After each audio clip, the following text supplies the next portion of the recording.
আলাইকুম ভিউয়ার্স, আপনারা সবাই ভালো আছেন তো? আমার এই চ্যানেলটি নতুন, তাই সবাই আমার এই চ্যানেলটিতে সাবস্ক্রাইব করবেন। তো কথা না বাড়িয়ে চলে যাই আজকের রেসিপিতে। আজকের রেসিপি গরুর মাংস দিয়ে আলু রান্না করে দেখাবো।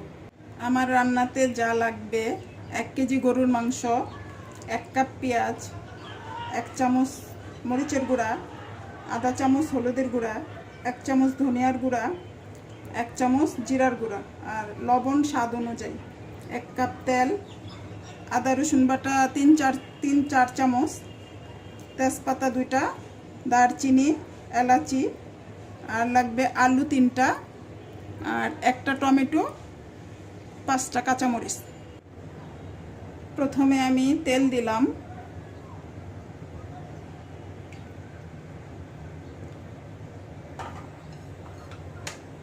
তারপর আমি দিব তেজপাতা, গরম মশলাগুলো,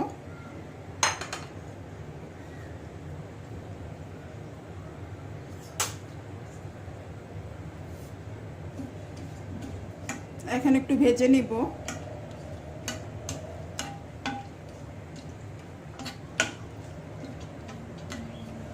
একটু ভাজা হলে, লাল লাল হয়ে আসলে আমি পেঁয়াজ দেব।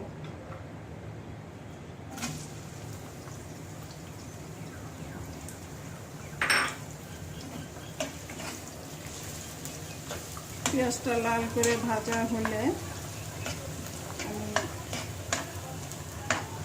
এখানে একে একে সব মশলাগুলো দিয়ে দেব। মরিচের গুঁড়া, ধনিয়ার গুঁড়া, জিরার গুঁড়া, হলুদ, লবণ।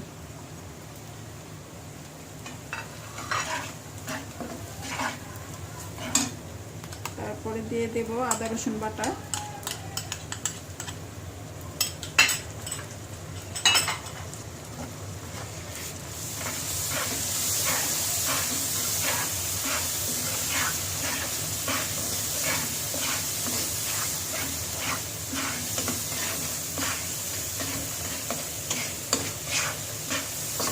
একটু ভাজা হলে আমি পানি দেব একটু।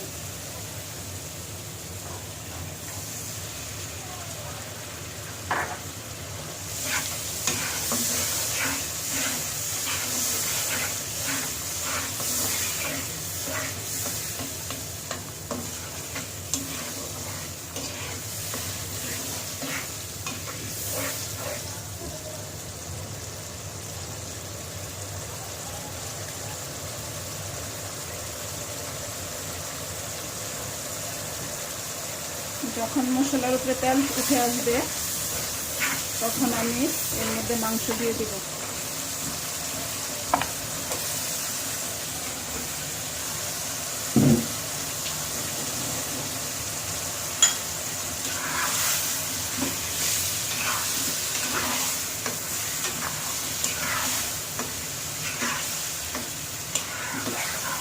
মাংসের সাথে ভালো করে মশলাগুলি মিলাবো, ভালোভাবে নাড়বো, মশলা যাতে সব মাংসের সাথে মিশে যায়। তারপর আমি এটাকে 10 মিনিটের জন্য ঢেকে রাখবো মিডিয়াম আঁচে।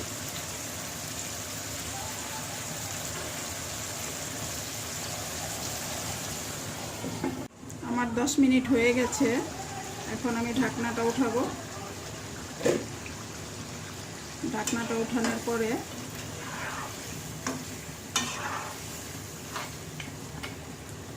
এখন আমি দিয়ে দেব টমেটো,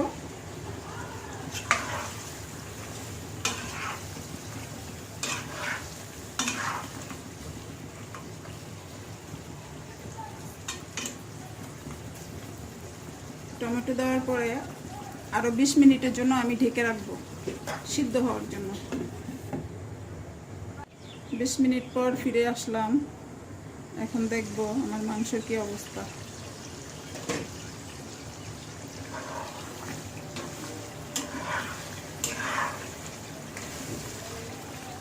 মাংস ভালো করে কষানো হয়ে গেছে। এখন আমি আলুটা দিয়ে দেব। আলু দিয়ে আমি ভালো করে নাড়াচাড়া করে 5 মিনিট আবার একটু ঢেকে দেব যাতে আলুর ভিতরে একটু মশলাটা যায়। আলুর ভিতরে মশলাটা গেলে আপনার ভালো লাগে। এখন আবার ঢেকে দেব 5 মিনিটের জন্য। আমার 5 মিনিট হয়ে গেছে। 5 মিনিট পর এখন নাড়াচাড়া দিয়ে মিশিয়ে দেব। আলুটা প্রায় সিদ্ধ হয়ে গেছে।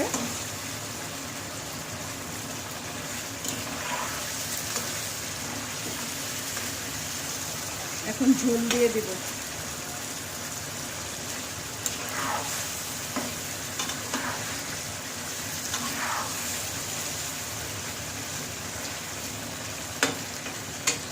এখন আমি এর মধ্যে 2 কাপ পানি দিয়ে দেব। আমি পানি দিয়ে দিব।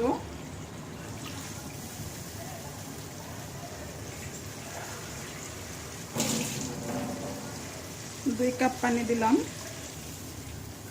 কাপ বলতে মগ আর কি।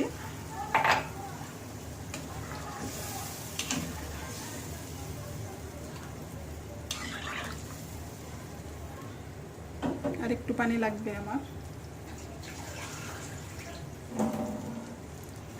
আরো আধা কাপের মতো দিয়ে দিলাম। মোট আমার 2.5 কাপ পানি লাগলো এখানে। এবার আমি 20 মিনিটের জন্য ঢেকে দেব। 20 মিনিটের পর আমার তরকারিটা হয়ে যাবে।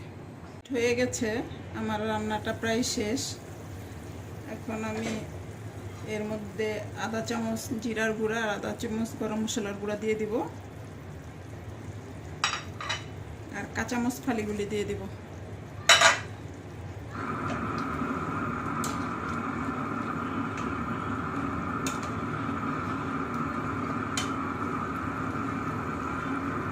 এখন আমার রান্নাটা শেষ হয়ে গেছে। চুলাটা নিভিয়ে দিব। 2 মিনিট ঢেকে রেখে চুলাটা নিভিয়ে দিব। ভিউয়ার্স, এই ছিল আমার আজকের রেসিপি। আপনারা চাইলে বাসায় ট্রাই করতে পারেন। আর আমার চ্যানেলটি নতুন, তাই সবাই আমার চ্যানেলটিকে সাবস্ক্রাইব করবেন। আবার আসবো আপনাদের মাঝে নতুন একটি রেসিপি নিয়ে। সবাই ভালো থাকবেন। আল্লাহ হাফেজ।